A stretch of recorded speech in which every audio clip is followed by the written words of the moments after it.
Good morning everyone. Good morning from another beautiful day. আলহামদুলিল্লাহ অনেক সুন্দর একটা দিনের শুরু। সুন্দর বলছি এই কারণে দিনের এই সময়টাতে একটা ঝাঁঝালো রোদ থাকে। আজকে ক্লাউডি ওয়েদারে একটা ঠান্ডা ভাইব বলা যায়। ভালোই গরম পড়ছিল, বাট সে তুলনায় আজকে একটু ঠান্ডা ভালো লাগতেছে। তবে এরকম ওয়েদারে আমি কখনোই অফিস প্রেফার করি না, বরং একটু ঘোরাঘুরি ভালো লাগে। কিন্তু গত জুলাই এবং আগস্ট জুড়ে দেশের যে অবস্থা, দেশের পরিস্থিতি, মানুষের অবস্থা, এমন পরিস্থিতিতে কোথাও ঘুরতে যাওয়ার যে একটা মুড সেটাও পাই না। বাসা থেকে বের হওয়ার সাথে সাথেই দু এক ফোঁটা করে বৃষ্টি পড়তে শুরু করছে, কিন্তু রাস্তার মাঝখানে বৃষ্টি আসলে আমাকে সেখানেই থেমে যেতে হবে বরাবরের মতো, কারণ আমি হয়তো একান্ত বাধ্য না হলে রেনকোটটা আমার পরা হয় না। অলরেডি লোকজন বের হয়ে গেছেন দৈনন্দিন কাজকর্মে, আমিও বের হয়ে গেছি আমার কাজে। আল্লাহর নাম নিয়ে উঠে গেলাম মেন রাস্তায়। গত কয়েকদিন ধরে যে পরিমাণ জ্যাম দেখা যাচ্ছে, ঠিক জানি না কি কারণ, প্রচুর জ্যাম। ঢাকা থেকে বের হওয়ার সময় এই রাস্তায় অনেক জ্যাম থাকে, আর এখান থেকে যখন আবার ঢাকার দিকে রওনা হই তখনও বিভিন্ন এলাকায় ভয়াবহ জ্যাম থাকে। তবে এই জ্যামটা তীব্র আকার ধারণ করে বিকেলের পর থেকে মেয়রহানি ফ্লাইওভারে। এর ভিতরে আবার বিভিন্ন বাস বা বিভিন্ন পরিবহনের খামখেয়ালিপনা তো আছেই। ছাত্র আন্দোলনের সময় সবকিছু স্বাভাবিক মনে হলেও এখন আবার পুরনো চেহারায় ফিরে গেছে সবকিছু। সেই রেশারেশি, সেই পুরনো কাহিনী আবার শুরু হয়ে গেছে। এখন ছাত্রদের মতো তো আর এই রাস্তার মাঝখানে লাইন ধরে পুলিশ দাঁড়ায় থাকতে পারে না। এই সমস্ত শৃঙ্খলা বা ট্রাফিক রুলসের নিয়ম কারণ আমাদের জানতে হবে, এই বোধ আমাদের মধ্যে থাকতে হবে। এই যে তৃষা পরিবহন দরকার কি পুরো রাস্তাটা বন্ধ করে এখানে প্যাসেঞ্জার নামাচ্ছে, সে চাইলে কিন্তু একটু সাইড করতে পারে। এনিওয়েজ, সুন্দর একটা সকালে এরকম ক্ল্যাশ, এরকম বিষয় নিয়ে আসলে কথা বলতে ভালো লাগে না। এটা চিল মোডে থাকতে মন চায়। আই মিন একটু স্বস্তি চাই, একটু ফ্রেশ এনভায়রনমেন্ট চাই। অনেক কারণে এটা হয়ে ওঠে না। এদিক দিয়ে যেহেতু রাস্তা ভেজা, তার মানে ঢাকার ওইদিকে বৃষ্টি হচ্ছে। আমি যদি না যেতে পারি তাহলে বিপদে পড়ে যাব। আজকে একটু আর্লি বের হয়েছি, বাজে সকাল 8:23। এমন অবস্থা যদি রাস্তা আটকে যায় তাহলে কিভাবে হবে? আমাকে তো যেতে হবে। অলরেডি ঘুরে ঘুরে বৃষ্টি পাচ্ছি, লোকজনও দাঁড়ায় আছে, তার মানে আমি হয়তো বেশি দূর যেতে পারবো না।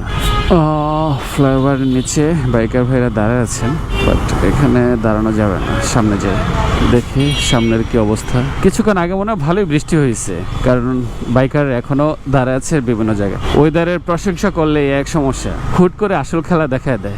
ঘুরে ঘুরে বৃষ্টি পড়তেছে, অবস্থায় যাওয়া যাবে না। এখানে দাঁড়াবো না সামনের দিকে গোবো বুঝতেছি না। এমন বৃষ্টি, এটার কোনো আগামতও নাই, কারণ এটা কখন থামবে না এই গ্যারান্টি নেই। লেন্সটা একটু পরিষ্কার করে নিলাম। অনেকে আবার একটু বুদ্ধিমান, এই যে সকালে রেনকোট পরে আসছেন। আমার মনে হচ্ছে সামনে বৃষ্টির পরিমাণ বেশি, দূরে ঘন কুয়াশার মতো লাগতেছে। যদি এরকম পিনপিনে ঘামাচির মতো বৃষ্টি হয় তাহলে চলে যাব, কোথাও দাঁড়াবো না। এরা মাঝ পথে দাঁড়ায় থাকে, মাঝ পথে প্যাসেঞ্জার তোলে। কি পরিমাণ লোকজন অপেক্ষা করতেছে বাসের জন্য। পিছনে মাঝখানের একটা জায়গায় রায়েরবাগ এলাকায় বৃষ্টি ছিল, বাট ফ্লাইওভারের উপরে বৃষ্টি নাই, হয়তো সামনেও পাবো না। এরকমটা ঢাকায় অ্যাভেলেবেল, কারণ এক এলাকায় বৃষ্টি হয় আবার অন্য এলাকায় হয় না। কাজে যে আশঙ্কা বা ভয় করতেছিলাম সেটা আল্লাহর রহমতে কেটে গেছে, ঠিকঠাক ভাবে যেতে পারবো। প্রত্যেকটা দিন যারা অফিসের উদ্দেশ্যে বের হন বা কাজে বের হন, তারা অনেকগুলো মাথা ব্যথা নিয়ে বের হন। বলা যায় এটা নিত্যদিনের, প্রতিদিনের। তার মধ্যে উল্লেখযোগ্য হচ্ছে যাত্রাপথ, অর্থাৎ কিভাবে চলাচল করবেন, কিভাবে অফিসে যাবেন। যাতায়াতের ব্যাপারটা মানুষকে অনেক প্যারা দেয়। রোজ রোজ মেট্রো বাসে ওঠা এবং সিট না পাওয়া, মানুষের চাপ খেয়ে ঝুলে ঝুলে অফিসে যাওয়া, সময় মতো বাস না পাওয়া, আরো অনেক ধরনের যন্ত্রণা। আজকে যেহেতু একটু আর্লি চলে আসছি, আই হোপ সড়ক ও জনপথ বাসটা অনেক পুরনো ধাঁচের, অনেক আগের বাস। এই শেপ, এই ডিজাইনে এত পুরনো বাস আজকাল ঢাকা শহরে দেখা যায় না।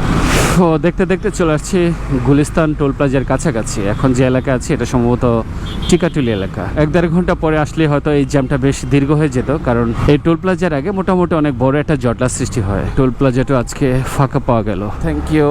এইখানেই একটু পরে বাইকার ভাইদের একটা ভিড় লেগে যাবে। সবাই এখনো পিছনে আছে, জ্যামে আছে। অনেকেই পিছনের বৃষ্টির কারণে বের হতে পারতেছে না। ওই জটলাটা একটু পরে লাগবে। আলহামদুলিল্লাহ আমি নিরাপদে সহি সালামতে মোটামুটি আমার গন্তব্যের কাছাকাছি। আর ঢাকায় থেকে রাস্তাঘাটে টুকটাক প্যারা না খাইলেও তো সেটা হয় না। রাস্তাঘাটে জ্যাম আর প্যারা না খেলে সেটাকে ঢাকা ঢাকা মনে হবে না।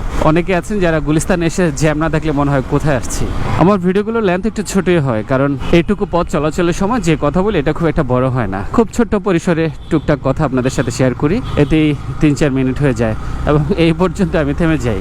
এনিওয়েজ, যে যেখানে আছেন, যে অবস্থায় আছেন, প্রত্যেকেই ভালো থাকেন, সুস্থ থাকেন, নিরাপদ থাকেন, এই প্রত্যাশায় আজকের জন্য বিদায় নিচ্ছি।